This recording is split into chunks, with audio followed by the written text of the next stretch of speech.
नमस्कार, स्टडी 91 पर आप सबका हार्दिक स्वागत अभिनंदन है। ठीक ना। तो आप सब कॉपी कलम खोल लीजिए और शानदार तरीके से पढ़ने के लिए तैयार हो जाइए। चूंकि बिना प्रैक्टिस मेक्स मैन परफेक्ट, बिना प्रैक्टिस का आप सफलता को प्राप्त नहीं कर सकते। चाहे जितना पढ़ लीजिए, पढ़ने से मतलब नहीं कौन से प्रश्न आए हैं, क्वेश्चंस कितने आए हैं। आप सब बार बार पूछते हैं कि लोग कैसे सर कम समय में सफल हो जाते हैं।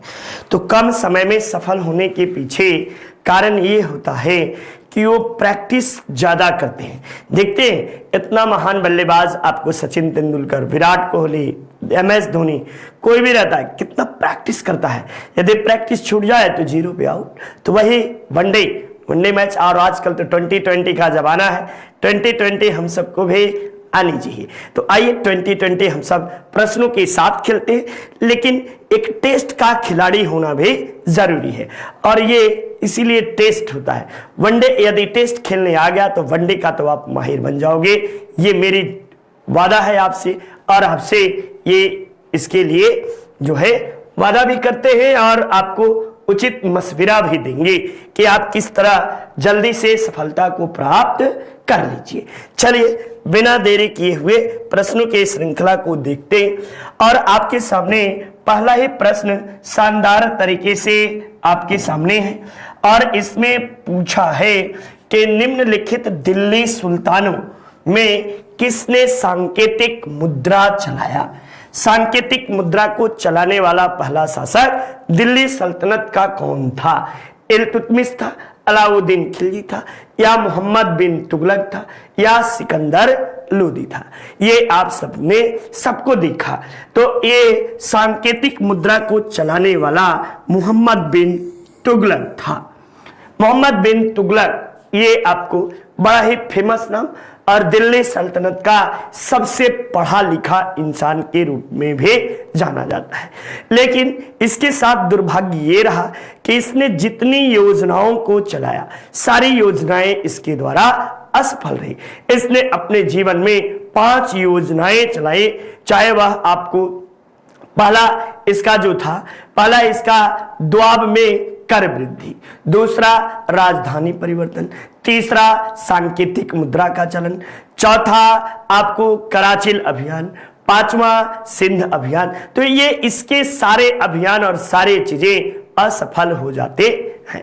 उनके पीछे कारण ये रहता है कि इसे एक्यूरेट सूचनाएं प्राप्त नहीं होती हैं, गलत सलत सूचनाएं मिलती हैं, और उन्हीं सूचनाओं के आधार पर यह निर्णय लेता है। ठीक ना। तो आइए इसके शासनकाल के विषय में हम सब जानते हैं। ठीक ना। आइए इसके विषय में पहला ही चीजें हम सब देखते हैं। क्या देखेंगे तो इसका शासनकाल, इसका शासनकाल कब से कब तक, तो 1325 से लेकर 1351 ईस्वी तक इसका शासनकाल माना जाता है। नेक्स्ट बात, इसका मूल नाम क्या था, तो मूल नाम जूना खां या जौना खां, जूना खां या आपको जौना खां इसका मूल नाम था। ठीक ना। ये आपको जो था कि इसकी उपाधि क्या क्या दी गई, तो इसकी उपाधियां जो दी गई, इसे सब यह जो था लंपट मूर्ख इसकी उपाधि दी गई। और लंपट मूर्ख इसे किसने कहा, तो लेनपुल का नाम सुने होंगे। लंपट मूर्ख लेनपुल के द्वारा कहा जाता है। इसे रक्त पीपासु कहा जाता है। साथ ही साथ इसे सनकी भी कहा जाता है, सनकी। ठीक ना। लेकिन इसके साथ साथ यह आपको दिल्ली सल्तनत का सबसे पढ़ा लिखा जो था बादशाह था। दिल्ली सल्तनत का सबसे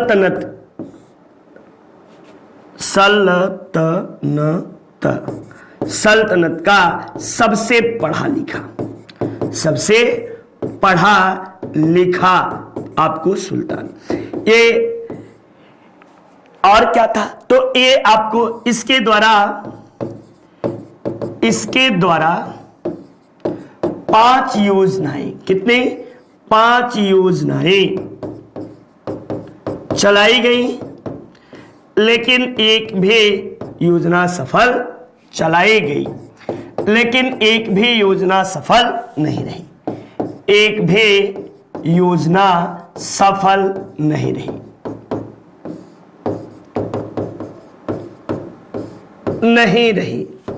ये आपको प्रमुख बातें इससे संबंधित रहती हैं। चलिए नेक्स्ट, आइए नेक्स्ट प्रश्न में चलते हैं। और नेक्स्ट प्रश्न में आपको आता है, मध्यकालीन भारत में पहली बार गैर मुसलमानों को सरकारी नौकरी में प्रवेश किसने दिया था? तो ये आपको अलाउद्दीन खिलजी ने, या जलालुद्दीन खिलजी ने, या गयासुद्दीन तुगलक ने, या मोहम्मद बिन तुगलक ने। तो पहली बार आपको ब्राह्मणों को भी नौकरी, या हिंदुओं को, गैर मुस्लिम का मतलब है हिंदुओं को पहली बार नौकरी किसने दिया था?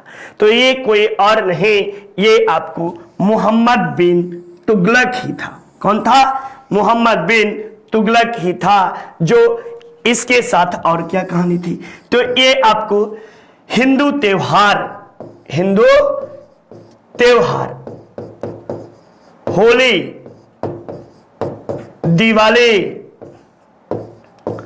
दिवाली में भाग लेता था, में भाग लेता था, ठीक ना, भाग लेता था। साथ ही साथ इसके दरबार में जैन धर्म के महान आचार्य या विद्वान जो थे, इसमें निवास करते थे और उन्हीं से यह सलाह मशविरा भी लिया करता था। साथ ही साथ आपको बता दे कि ये जो था, इसके काल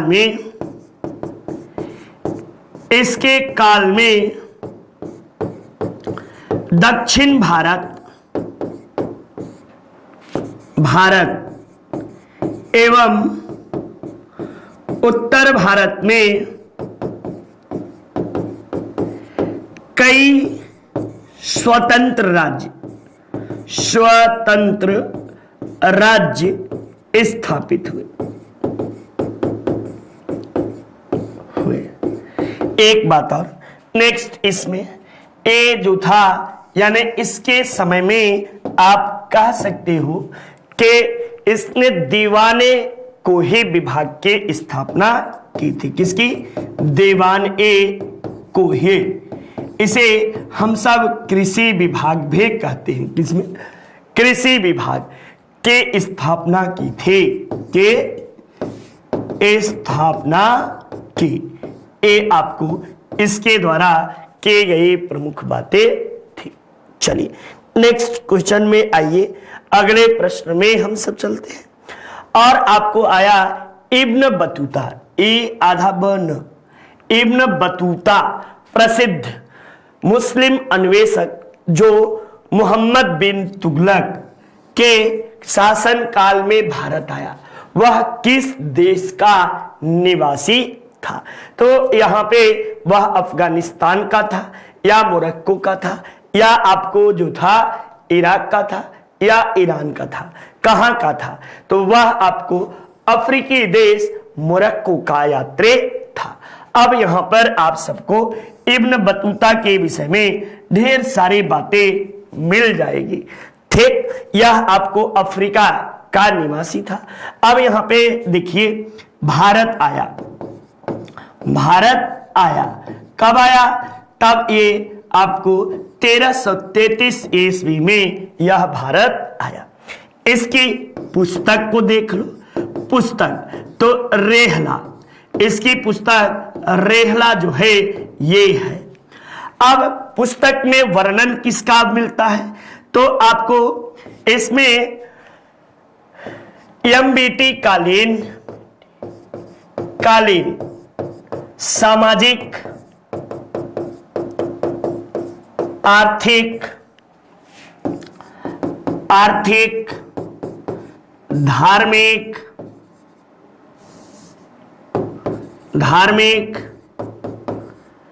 प्रशासनिक, व्यवस्थाओं की जानकारी मिलती है। किसके? व्यवस्था के जानकारी प्राप्त होती है। साथ ही साथ यहीं पे आप जान लो कि यह लगभग 8 वर्षों तक एमबीटी के दरबार में के शासन काल में काजी के पद पर काम किया।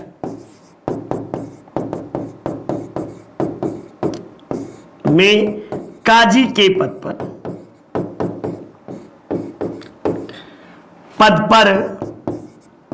पर काम किया। ये आपको बातें हैं और इससे संबंधित क्या, तो इस नेक्स्ट यह आपको चीन जो है दूत मंडल एमबीटी का दूत मंडल बनकर का अध्यक्ष बनकर चीन गया। ठीक ना, ये आपको इससे संबंधित प्रमुख बातें हुई।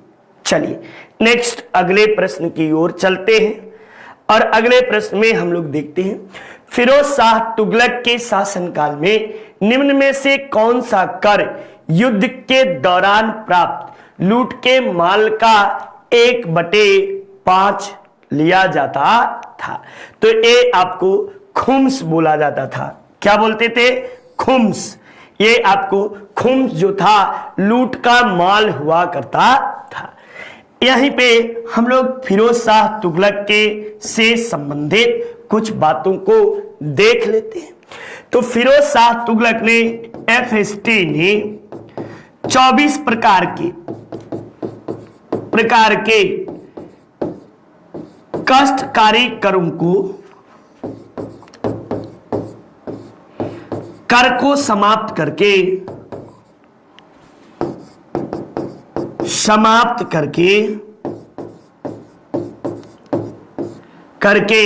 आपको 4 प्रमुख कर रखे थे।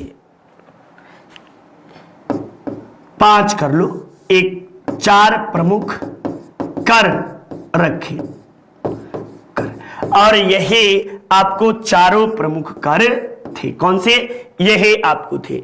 आपको जजिया या गैर मुसलमानों से लिया जाने वाला कर था, ज़कात मुसलमानों से लिया जाने वाला कर था, धार्मिक कर, और आपको खराज जो था यह उपज जो भूमि उपज से प्राप्त कर माना जाता था।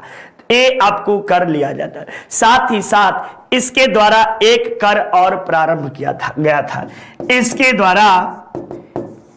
द्वारा सिंचाई कर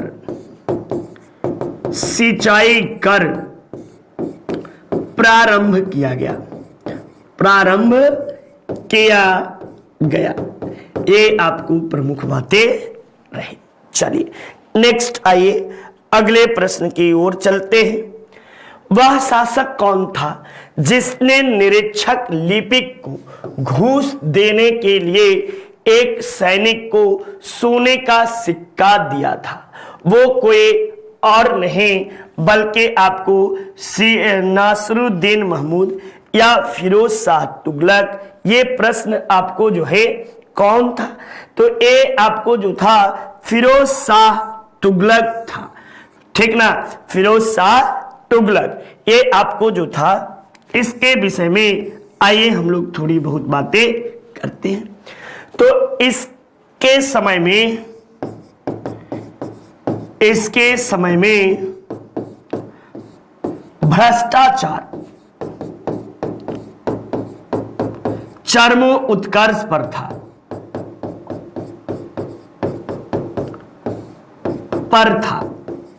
नेक्स्ट, इसका शासनकाल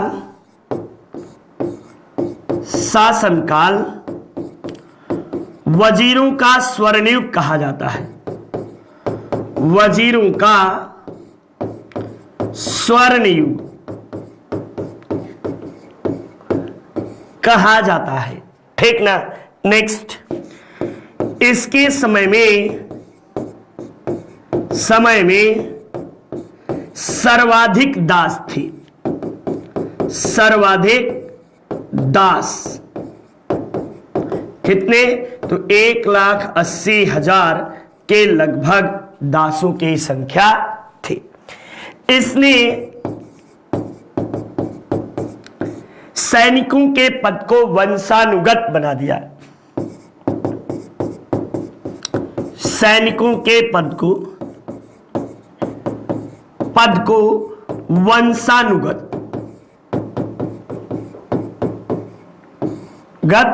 बना दिया।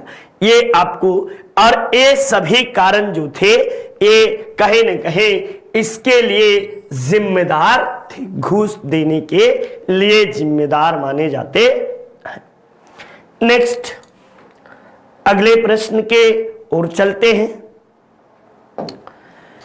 आपको निम्न में से कौन सा नगर फिरोज शाह तुगलक द्वारा नहीं बसाया गया था?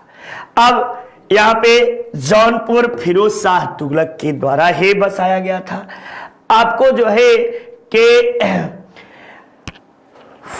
हिसार भी फिरोज शाह तुगलक के द्वारा, फतेहाबाद, फतेहगढ़ नहीं, ठीक ना, आपको फिरोजाबाद इसी के द्वारा बसाया गया था। कुल कह सकते हैं कि इसके द्वारा कई नगर बसाए गए थे। जौनपुर के विषय में यही थोड़ा सा देख लेते हैं। इसने जूना खां के नाम पर, के नाम पर जौनपुर के स्थापना की, जौनपुर बसाया, ठीक ना। सल्तनत काल में जौनपुर तालीम का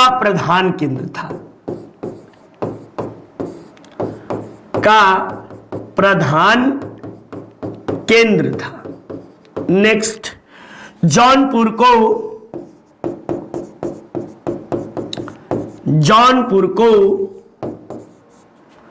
पूर्व का सिराज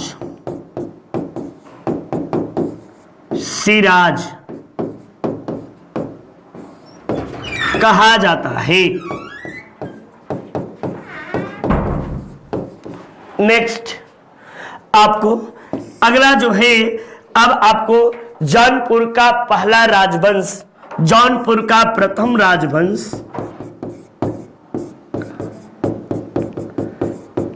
राजवंश सरकी वंश था। सरके वंश था। ये आप सबको देखने को मिलता है, पहला राजवंश सरके वंश माना जाता है। नेक्स्ट आइए अगले प्रश्न में। फिरोजाबाद चूड़ियों के लिए आज भी प्रसिद्ध है। हिसार जो है वह कृषि अनुसंधान केंद्र माना जाता है, ठीक। नेक्स्ट देखो, आपको मोहम्मद तुगलक ने अपनी राजधानी दिल्ली से देवगिरी कब बदली थी? तो दिल्ली से देवगिरी यह आपको 1327 ईस्वी में दिल्ली से इसने देवगिरी राजधानी परिवर्तित की थी। देवगिरी को दौलताबाद के नाम से भी जाना जाता है। किस नाम से? तो देवगिरी को दौलताबाद के नाम से भी जानते हैं, ठीक ना। ये बातें हुई। नेक्स्ट आपको क्यों आखिर राजधानी परिवर्तन किया था? तो इसे पत्राचार के माध्यम से ये सूचना मिली थी कि इसके विषय में लोग आलोचना करते थे, जिससे खिसियाकर ये जो था गुस्से में होकर खिसिया के एकदम से राजधानी दौलताबाद ले गया।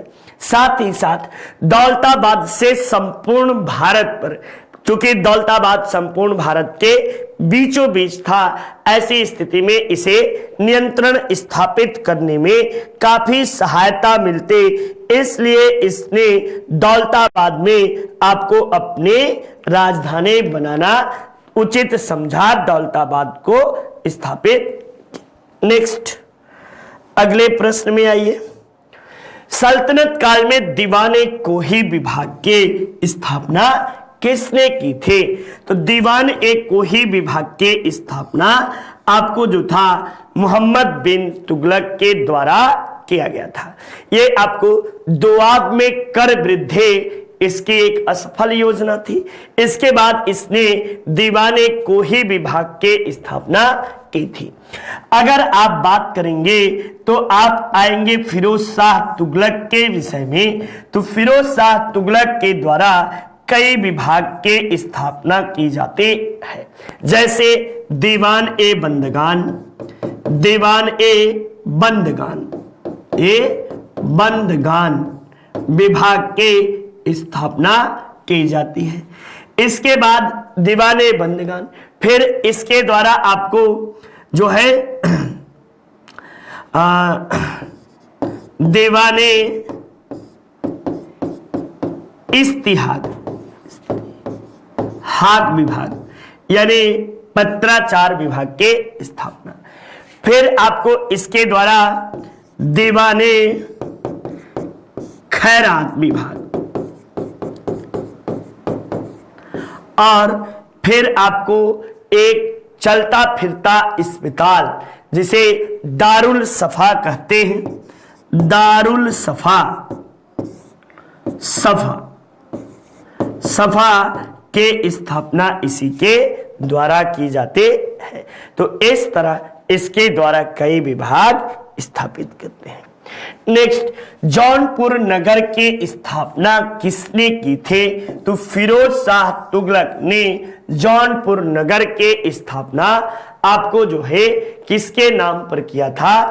तो जूना खां के नाम पर किया था। जूना खां के नाम पर जौनपुर के इसने स्थापना की थी। नेक्स्ट आइए अगला, अलाउद्दीन खिलजी के निम्नलिखित सेनाओं में से कौन सा तुगलक वंश का संस्थापक था? तो तुगलक वंश का संस्थापक गाजी मलिक था। और गाजी मलिक का जो था गद्दी पर किस नाम से बैठा? तो यह गद्दी पर जब बैठा तो ये तुगलक वंश का शासनकाल देख लो। तुगलक वंश इसका यदि शासनकाल देखा जाए तो 1320 से लेकर 1414 ईस्वी तक इसका शासनकाल माना जाता है। यानी कह सकते हैं कि लगभग ये राजवंश ने आपको कितने वर्षों तक? तो 94 वर्षों तक शासन किया। ये आपको नेक्स्ट गाजी मलिक, ये आपको किस नाम से गद्दी पर बैठा? तो आपको गयासुद्दीन तुगलक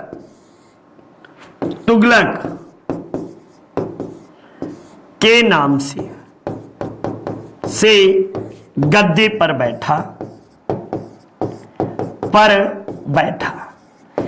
अब इसका शासनकाल देख लो। शासनकाल जो था इसका 1320 से लेकर 1325 ईस्वी तक इसका शासनकाल माना जाता है। नेक्स्ट एक बात और कर सकते हैं, ये है कि इसने ही सर्वप्रथम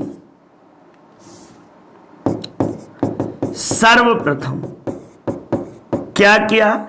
तो इसने सर्वप्रथम आपको जो है ये सर्वप्रथम जो है कि नहरों का निर्माण करवाया, नहरों का निर्माण करवाया। ये इससे संबंधित प्रमुख बातें हुई। चलिए नेक्स्ट देखिए, आइए अगले प्रश्न की ओर चलते हैं। भारत में सर्वप्रथम सांकेतिक मुद्रा का प्रचलन किया गया था। सांकेतिक मुद्रा का प्रचलन किसके काल में सर्वप्रथम आपको किया गया?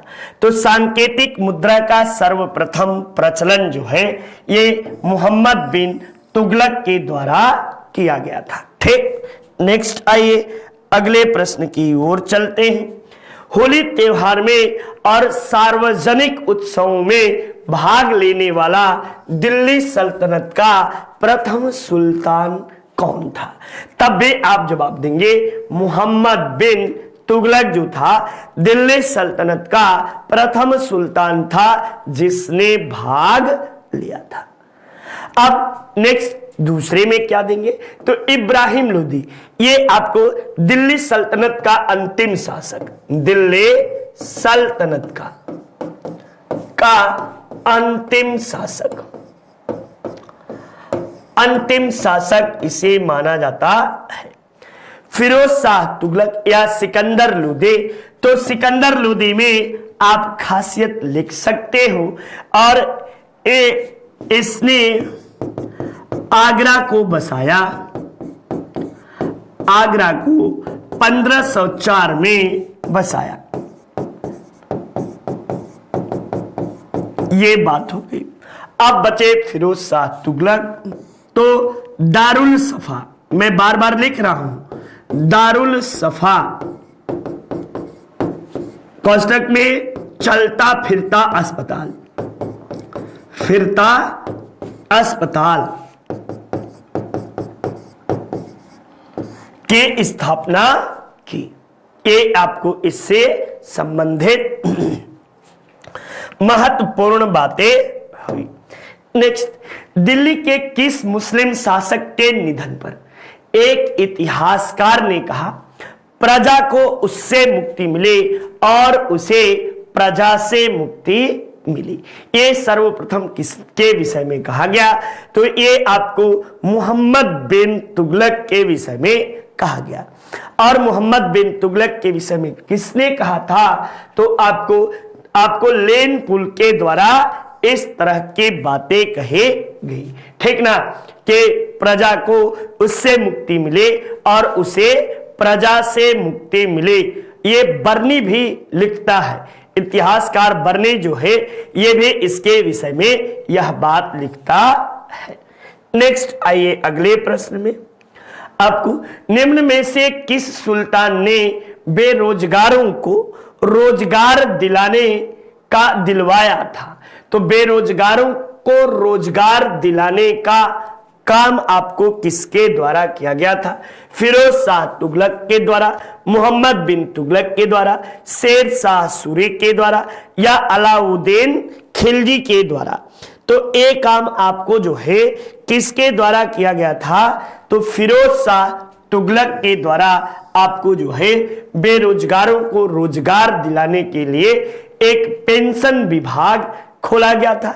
और इसके साथ साथ आपको जो है ये दीवाने इस्तिहाक विभाग जो था इसकी स्थापना भी इसके द्वारा की गई थी। ठीक, चलिए नेक्स्ट। दिल्ली का सुल्तान जो दान दक्षिणा के बारे में काफी ध्यान रखता था और इसके लिए एक दीवान एक खैरात विभाग के स्थापना की थी, वह कौन था? तो वह आपको FST फिरोज शाह तुगलक के द्वारा किया गया था।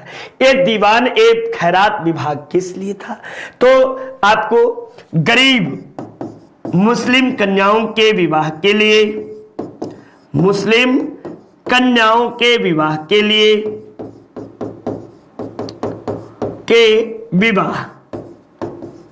विवाह के लिए और जो थे गरीब मुसलमान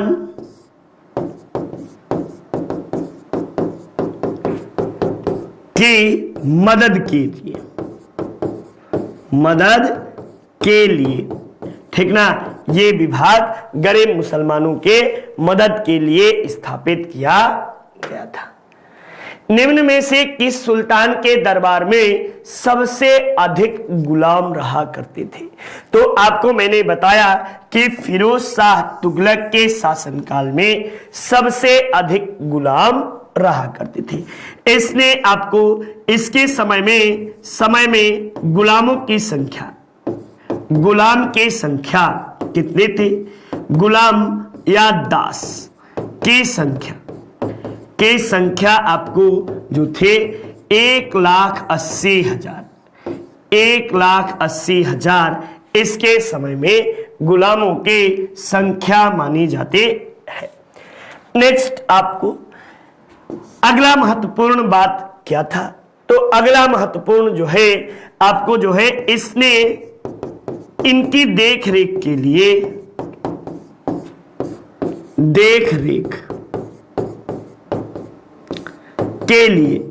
दीवान ए बंदगान विभाग के स्थापना की। दीवान ए बंदगान बंदगान विभाग के स्थापना इसके द्वारा आपको किया गया। दीवाने बंदगान विभाग स्थापित किया गया। नेक्स्ट आइए अगले प्रश्न में। आपको दिल्ली का जो सुल्तान भारत में नहरों के सबसे बड़े जाल का निर्माण करवाने के लिए प्रसिद्ध था, वह आपको कौन था? तो नहरों के सबसे बड़े जाल का निर्माण किसके द्वारा कराया गया था? तब फिरोज शाह तुगलक के द्वारा सबसे अधिक नहरों का निर्माण करवाया गया था। इसने 5 बड़ी नहरें बनवाई थी। कितने? 5 बड़े नहरों का निर्माण करवाया। अब जब आपसे पूछे कि सर्वप्रथम नहर का निर्माण किसने करवाया, तब बताइएगा कि गयासुद्दीन तुगलक ने सर्वप्रथम नहर का निर्माण करवाया। यह दिल्ली सल्तनत का पहला सुल्तान था जिसने सिंचाई के लिए नहरों का निर्माण करवाया। चलिए नेक्स्ट आइए अगले प्रश्न के ओर चलते हैं। हक ए सर्व, इसे ही सिंचाई कर बताया गया है। लगाने वाला पहला मुस्लिम शासक कौन था?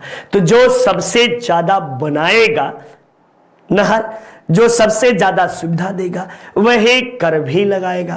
तो ये कर किसके द्वारा लगाया गया? तो FST के द्वारा, यानी फिरोज शाह तुगलक के द्वारा यह कर लगाया गया। ठीक ना, ये कर आपको फिरोज शाह तुगलक के द्वारा लगाया जाता है। नेक्स्ट देखिए आप अगले प्रश्न में, निम्नलिखित में से किस सुल्तान ने फलों की गुणवत्ता सुधारने के लिए उपाय किए? तो फलों की गुणवत्ता के लिए उपाय करने वाला कोई और नहीं, फिरोज शाह तुगलक था। साथ ही साथ इसने आपको दिल्ली में एक फल बागान भी लगवाया, फलों का बगीचे का निर्माण इसके द्वारा करवाया गया। ठीक ना, फलों के बगीचे का निर्माण इसके द्वारा कराया जाता है। ये आपको प्रमुख बातें होती हैं। चलिए नेक्स्ट आइए अगले प्रश्न में। दिल्ली सल्तनत के तुगलक वंश का अंतिम शासक कौन था? नासिरुद्दीन महमूद, या आपको नुसरत शाह, या गयासुद्दीन तुगलक शाह द्वितीय, या फिरोज शाह तुगलक। तो भैया इसमें से दो तो आपको सीधे सीधे बाहर निकल गए। दो बाहर कौन कौन निकले? तो ये आपको अंतिम फिरोज शाह तुगलक चूंकि है नहीं, और आपको गयासुद्दीन तुगलक द्वितीय, अच्छा तुगलक शाह द्वितीय दिया हुआ है, ठीक ना। तब आप ये भी तो नहीं है, कोई इस नाम से सुल्तान ही नहीं है, ये भी नहीं है। अब बचे नुसरत शाह, तो नुसरत शाह भी नहीं है, और नासिरुद्दीन महमूद, ये आपको दिल्ली सल्तनत का आपको जो है कि तुगलक वंश का अंतिम शासक माना जाता है। तुगलक वंश का अंतिम शासक। इसके समय में तैमूरलंग का, किसका? तैमूरलंग का भारत पर आक्रमण हुआ। किस तिथि को हुआ? तब आप बताइएगा 1398 ईस्वी में तैमूरलंग का भारत पर आक्रमण होता है, ठीक। और इसके बाद 1414 ईस्वी तक ये आपको शासन करता रहता है। नेक्स्ट देखिए अगले प्रश्न में, राज्य के खर्च पर हज की व्यवस्था करने वाला पहला भारतीय सुल्तान कौन था? तो राज्य की व्यवस्था पर हज जाने की परंपरा का अकबर, औरंगजेब, फिरोज शाह तुगलक या अलाउद्दीन खिलजी? तब आप जो है ये जवाब दीजिएगा कि कोई और नहीं, फिरोज शाह तुगलक था। और एलिफिस्टन एक इतिहासकार है, कौन सा?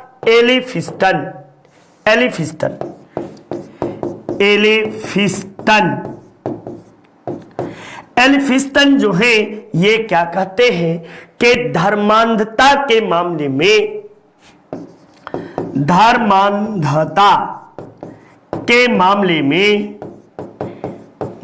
में यह किसका? तो यह जो था आपको सिकंदर लोदी एवं औरंगजेब का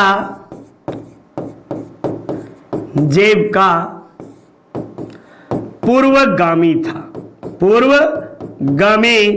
था, ऐसी बातें कही जाते। ठीक, चलिए नेक्स्ट आइए। तैमूरलंग ने किस वर्ष भारत पर आक्रमण किया था? तो अभी ही बताया कि तैमूरलंग का भारत पर 1398 ईस्वी में आक्रमण किया। इसने लगभग भारत में 3 महीने तक रहा और ऊंचे आपको हिंदू नरमुंडों के इसने पर्वत खड़ा कर दिया था। लगभग इसने अकेले दिल्ली में 50,000 हिंदुओं का कत्ल किया था। इतिहासकार ऐसा लिखते हैं कि इसके समय में जब इसका आक्रमण हुआ तो लगभग आपको 6 महीने तक सियार और कौवा भी दिल्ली में आपको हिम्मत नहीं किए आने का। यानी इतना बदबू, लाशों का एकदम ढेर लगा दिया था, लाशों के एकदम झड़ी लगा दी थे। साथ ही साथ आपको इस जो यमुना थी, यमुना की नदी की जो जलधारा थी ये लाल रंग से रंगी हुई थी। ठीक ना। और इसकी मदद किसने की थी? तो इसका मदद जो था, इसकी मदद खिज्र खां ने की थी। खिज्र खां ने की थी। उस समय खिज्र खां जो था दीपालपुर का आपको गवर्नर के रूप में था। ठीक ना। इसके द्वारा मदद की जाती है। और वापस जाते समय सारा अधिकार खिज्र खां को दे गया। खिज्र खां को दे दिया। और तो और खिज्र खां जो था, खिज्र खां जीवन पर्यंत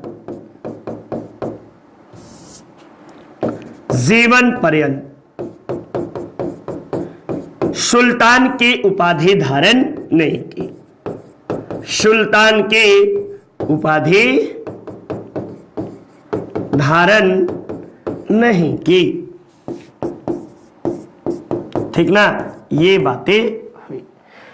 और किसकी उपाधि धारण की? तो रैयत ए आला की, रैयत ए आला की उपाधि। ठीक ना, रैयत ए आला के उपाधि धारण। नेक्स्ट, निम्न में से उनको काल क्रमानुसार क्रमबद्ध करिए। आपको ए रुकनुद्दीन फिरोज, ए रुकनुद्दीन फिरोज, मुबारक शाह, फिरोज शाह तुगलक या शाह आलम द्वितीय या आलम शाह आपको आया है।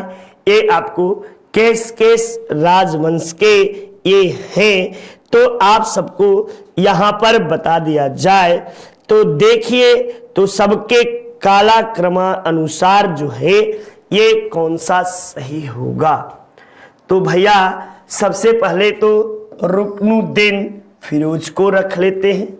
देखिए, आइए रखा जाए।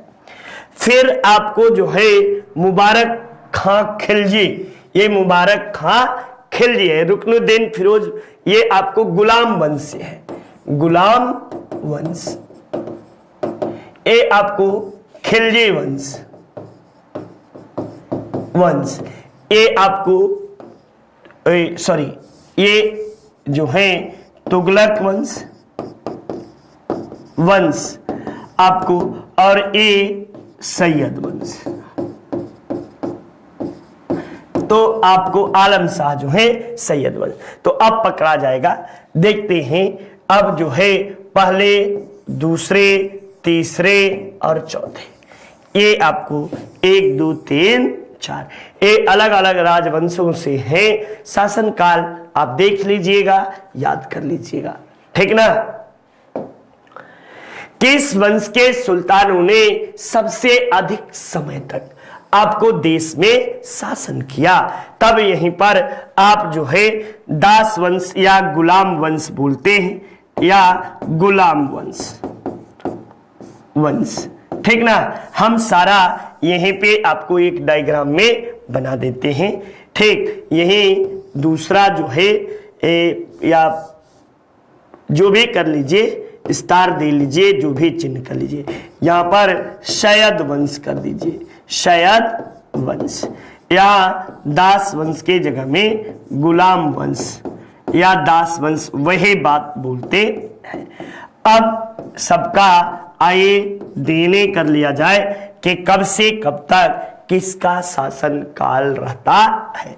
तो इनका शासनकाल 1414 से लेकर 1451 ईस्वी तक इनका शासन काल रहता है, और लगभग 37 वर्षों तक। कितने? 37 वर्षों तक। खिलजी वंश का कब से कब तक? तो इनका 1290 से 1320 ईस्वी तक, यानी लगभग 30 वर्षों तक इनका शासन रहता है। ठीक ना, और आगे लोधी वंश जो था 1451 से लेकर 1526, यानी लगभग 75 वर्षों तक इसका शासन रहता है ना। आपको दास वंश या गुलाम वंश, ये आपको कब से? तो गुलाम वंश का 1206 से लेकर आपको 1290 ईस्वी तक, यानी लगभग 84 वर्षों तक इनका शासन रहता है।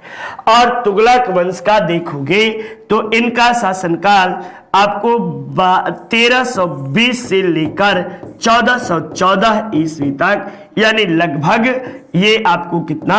94 वर्षों तक इनका शासन रहता है। ये आप देखोगे तो ये प्रमुख राजवंशों का। अब यहीं पे मैं एक लाइन में आपको बता भी दे रहा हूं, सैयद वंश का संस्थापक कौन था, तो खिज्र खां कर लेना, ठीक ना, खिज्र खां। जब पूछे खिलजी वंश का तो जलालुद्दीन फिरोज खिलजी, जलालुद्दीन फिरोज खिलजी, ठीक ना, फिरोज खिलजी। जब आपसे पूछे लोधी वंश तो गयासुद्दीन तुगलक, सॉरी लोधी वंश बहलोल लोधी, लोधी। जब आपसे गुलाम वंश कुतुबुद्दीन ऐबक, कुतुबुद्दीन ऐबक, ये आपको हुए।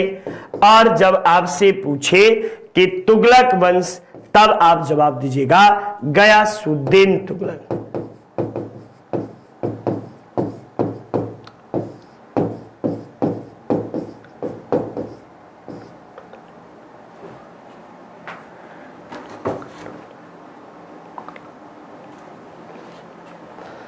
ये बातें हुई, ठीक। नेक्स्ट, किसने सल्तनत काल में डाक व्यवस्था का विस्तृत विवरण दिया, तो डाक व्यवस्था का विस्तृत विवरण अमीर खुसरो ने दिया, या इब्न बतूता ने दिया, या फिरोज शाह तुगलक ने दिया, या जियाउद्दीन बर्नी ने दिया। तो आपको इब्न बतूता ने व्यवस्थित डाक व्यवस्था का वर्णन दिया, और ये लिखता है अपनी रेहला में, रेहला में इसका जिक्र किया है, इसका जिक्र किया है, ये बातें हुई। नेक्स्ट आपको जो है कि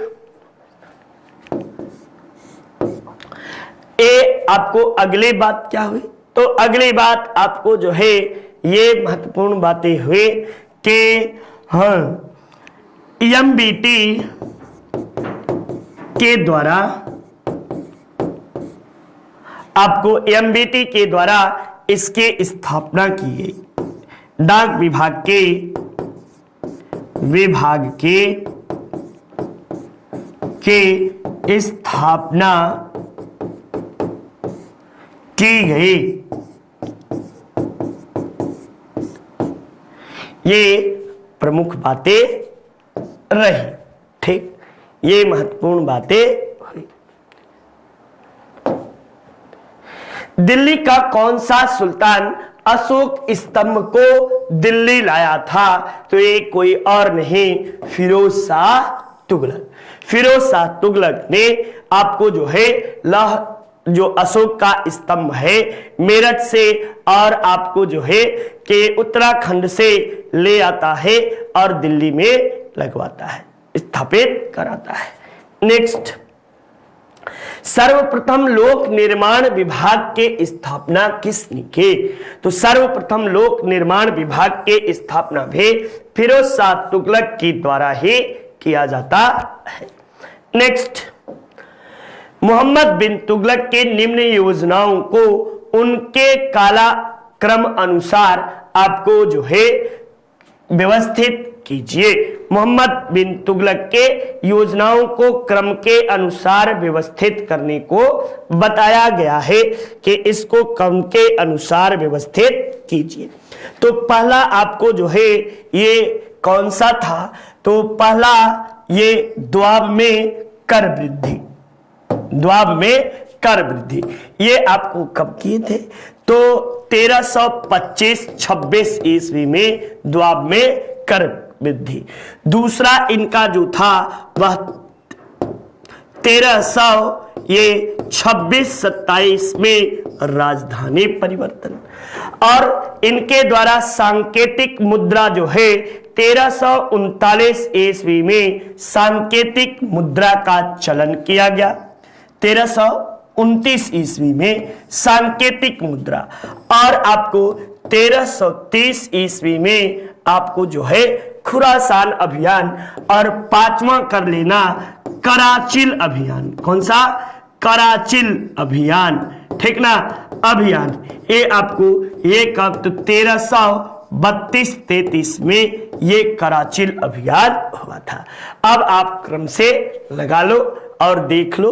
तो 1, 3, फिर 2, फिर 4, फिर 5, 1, 3, 2, 4, यानी ऑप्शन संख्या 3 जो है ये बिल्कुल सही है। ये आपको क्या है, तो मोहम्मद बिन तुगलक यानी MBT द्वारा प्रारंभ की गई 5 योजनाएं, प्रारंभ के गए 5 योजनाएं, 5 योजनाएं ये आपको मानी जाते हैं। ये 5 योजनाएं आपको शुरू की जाते हैं। नेक्स्ट, दिल्ली के किस सुल्तान जिसने ब्राह्मणों पर जजिया कर लगाया, तो ये फिरोज शाह तुगलक जो था, इसने ही ब्राह्मणों पर भी जजिया कर इसके द्वारा ही लगाया गया। नेक्स्ट, बहलोल लोदी यानी इसको बकलोल भी कह सकते हो, ठीक ना। बकलोल लोदी ने किस सैयद वंश के शासक को अपदस्थ करके दिल्ली में आपको जो है कि अच्छा हाँ, दिल्ली में एक नए राजवंश लोदी वंश की आपको स्थापना की थी। तो लोदी वंश के स्थापना जो है आपको इसने किसे अपदस्थ करके की थी, तब आप जवाब दीजिएगा कि अलाउद्दीन शाह को। अलाउद्दीन शाह को अपदस्थ करके इसने लोदी वंश की नींव रखी। अब यहीं पे हम लोग देख लेते हैं लोदी वंश। लोदी वंश, तो लोदी वंश में आपको महत्वपूर्ण बातों को ध्यान में दीजिएगा। ये ध्यान में दीजिएगा कि इसका कार्यकाल आप याद कर लीजिए, क्योंकि मिलान करने के लिए परीक्षाओं में आप सबसे बहुत पूछा जाता है कि मिलान करके बताइए। तो इसका यानी लोदी वंश का कार्यकाल जो था यह आपको 1451 से 1526 तक था।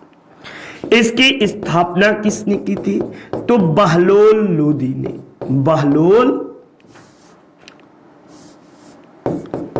बहलोल लोदी के द्वारा इसकी स्थापना की गई।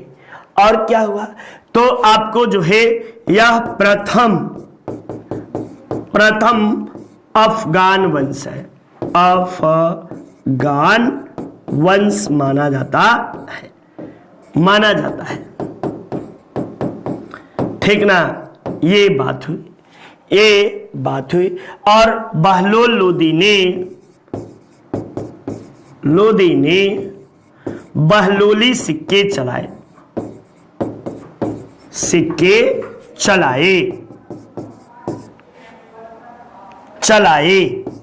ये आपको प्रमुख बातें रही, ठीक। नेक्स्ट, आपको सैयद वंश के कुल कितने शासकों ने भाग लिया, तब आप जवाब क्या देंगे, जल्दी से कमेंट बॉक्स में बताइए।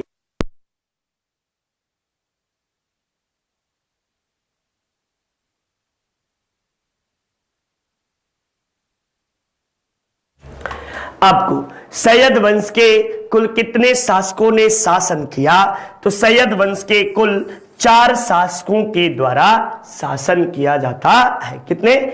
4 शासकों के द्वारा आपको शासन किया गया। कौन कौन से आपको जो थे, ये आपको कौन कौन से, तब आपको सैयद वंश में चारों राजाओं का नाम आप लोग गिनकर बताएंगे, हम तो बता ही देंगे, ठीक ना।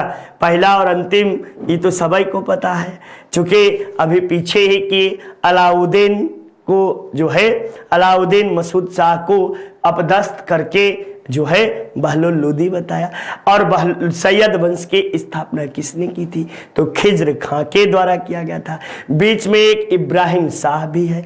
अब चौथा आप बताएंगे, मैं नहीं, ठीक। नेक्स्ट, सैयद वंश का संस्थापक खिज्र खां किसका सेनापति था, तब यह आपको सेनापति किसका था, तो ये तैमूर लंग के सहायता इसने की थी। और जिंदगी भर ये आपको तैमूर के पुत्र, किसका, तैमूर के पुत्र शाहरुख का सेनापति के रूप में शासन किया। इसने रैयत ए आला के उपाधि धारण की। इसने कभी सुल्तान की उपाधि धारण नहीं की। उपाधि धारण नहीं की। और क्या, तो इसने रैयत ए आला के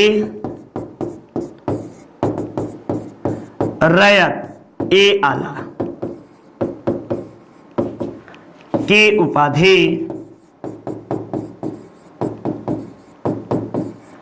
धारण की। ये आपको प्रमुख बातें हुए, जो चीजें आप सब देख रहे थे। ठीक, चलिए नेक्स्ट देखिए। सैयद वंश में कुल कितने वर्षों तक शासन किया? तो अभी पीछे मैंने निकाल कर बताया था कि सैयद वंश ने कुल 37 वर्षों तक शासन किया था। नेक्स्ट आप, तैमूर ने दिल्ली पर आक्रमण कर वापस लौटते समय खिज्र खां को कौन से उपाधि दी थी? तो रैयत ए आला के उपाधि दी थी। ठीक ना, रैयत ए आला की उपाधि दी गई थी। नेक्स्ट, सैयद वंश के किस शासक ने सबसे अधिक समय तक शासन किया? तब ये देखो, अब आ ही गया चारों नाम आपको सैयद वंश के शासकों का नाम, खिज्र खां, मुबारक शाह और महमूद शाह और अलाउद्दीन आलम शाह। ये आपको चारों नाम सैयद वंश के ही आपको हैं। और इसमें सबसे लंबे समय तक शासन अलाउद्दीन आलम शाह के द्वारा सबसे अधिक समय तक शासन किया जाता है। ठीक ना, ये आपको सबसे अधिक समय तक शासन करने वाला अलाउद्दीन आलम शाह रहता है। लगभग ये 6 वर्षों तक, 6 पंचे 30। कुछ तो गड़बड़ है, जो भी है देखते हैं। अलाउद्दीन, मेरे समझ से मुबारक शाह होना चाहिए क्या? ये आपको अलाउद्दीन आलम शाह, थोड़ा सा चेक कर लीजिएगा आप सब भी। ठीक, यदि चेक कर लीजिएगा एक बार। यमुना नदी के किनारे पर बसे मुबारकाबाद के स्थापना आपको किसके द्वारा किया जाता है? तो मुबारक शाह के द्वारा मुबारकाबाद के स्थापना किया जाता है। मुझे लगता है कि इसी का सबसे लंबा शासन काल है। थोड़ा सा आप सब दिमाग से उतर रहा है, आप सब भी इसको चेक कर सकते हैं। ठीक, नेक्स्ट, बहलोल लोदी को सैयद वंश के किस शासक ने खाने खाना के उपाधि दी थी? तो इसे आपको बहलोल लोदी को किसने दिया था? तो मुबारक शाह के द्वारा। इसे मुबारक शाह के महमूद गजनवी, क्या था उसका नाम, बड़ा अच्छा था, अभी बताया ही मैंने।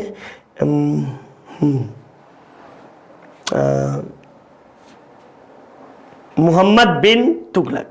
ठीक ना, MBT मोहम्मद शाह होगा नहीं आपको, जो है कि इसका जो है अलाउद्दीन आलम शाह, ये तो भाई सैयद वंश से ये भी है। क्या कह रहा है? बहलोल लोदी को सैयद वंश के किस शासक ने खाने खाना के उपाधि दी थी? अच्छा, सही है, मोहम्मद शाह के द्वारा ही। मेरा दिमाग तुगलक वंश पे दौड़ रहा था। ठीक ना, प्रश्न को इसीलिए कहता हूं, परीक्षाओं में देने जाने से पहले प्रश्न को बड़े ध्यान से पढ़िए। ठीक ना, जल्दबाजी के चक्कर में कभी कभी गलतियां हो जाती हैं, और एकदम इजी प्रश्न है। ठीक ना, देखो मिस्टेक कैसे होता है।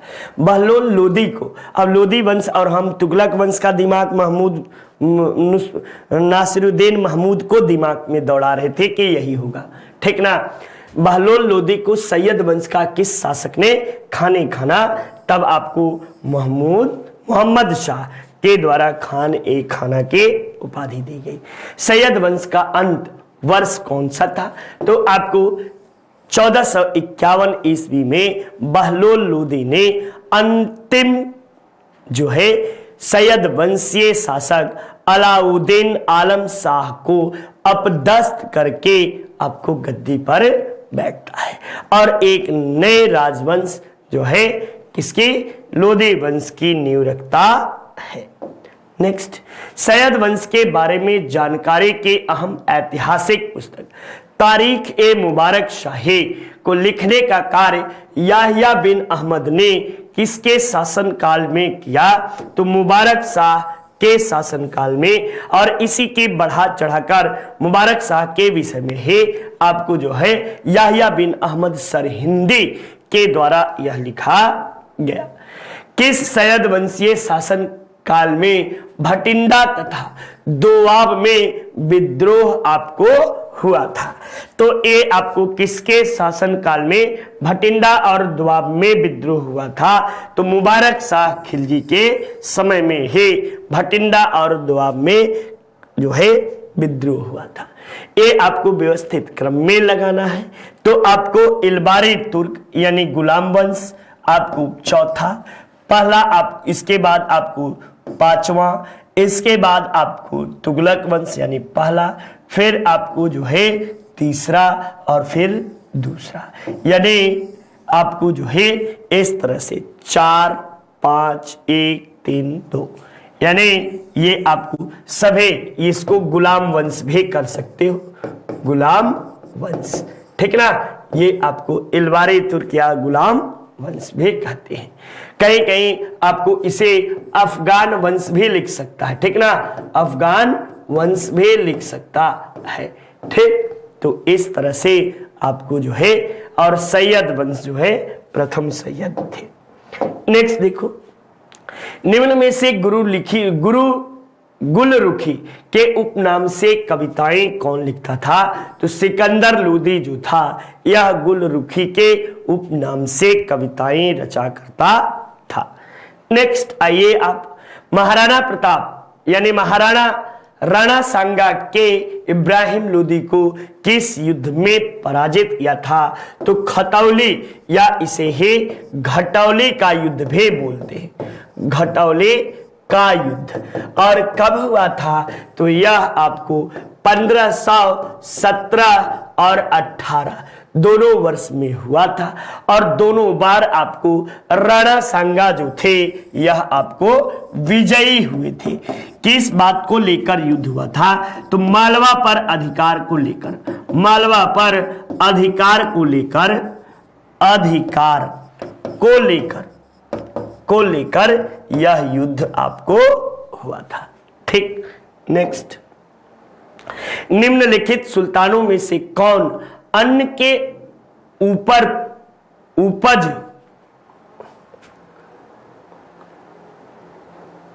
अन्न के ऊपर कर समाप्त करने के लिए जाना जाता है? तो ये आपको जो इस प्रश्न का आपको जवाब जो होगा वह आपको कौन? सिकंदर लोदी। सिकंदर लोदी ने अन्न के ऊपर से कर समाप्त कर दिया था, ठीक। नेक्स्ट, निम्न में से किसने गुलरुखी के नाम से कविताएं, ये दूसरी बार आया, और सिकंदर लोदी जो था ये गुलरुखी के नाम से कविताएं लिखा करता था। किस मध्ययुगीन सुल्तान को आगरा शहर की नींव डालने और उसे राजधानी बनाने का आपको जाना जाता है? तो सिकंदर लोदी ने आगरा शहर की नींव कब डाली थी?